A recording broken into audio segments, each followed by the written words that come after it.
అచ్యుత్ నాకు మంచి స్నేహితుడు. సార్. అతనికి ఓన్గా ప్రొడక్షన్స్ చేసేవాడు, ఓన్ కంపెనీ ఉంది. నాకు నా ఓన్గా నా ప్రొడక్షన్స్ నాకు సార్. కలిసి చేద్దామనే ఉద్దేశంతో మీ ఇద్దరు కలిసాం. సార్. ఫ్రెండ్స్ ఫిల్మ్స్ అని, స్నేహితుల సినిమాలు ఓకే. అని పెట్టాం. పెట్టి నాగేశ్వరరావు ఏదో ఫంక్షన్లో అనౌన్స్ చేస్తే next day early morning Nageswararao 7 o'clock walking కూడా అయిపోతుంది. ఆహా. ఆ వాకింగ్ అయ్యి వచ్చి ఆయన లాంచ్లో కూర్చునే టైంకి నేను అచ్యుత్ వెళ్ళాం. నేనే తీసుకెళ్ళా.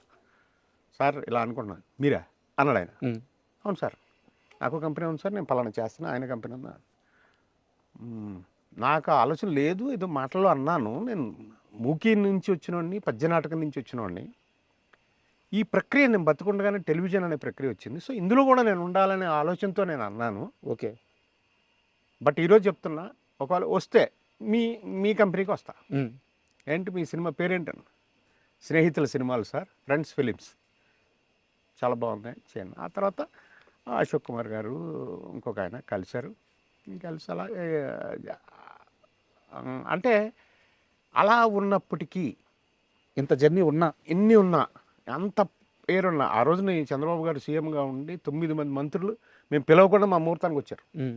అంటే బాబు గారు వస్తున్నారని.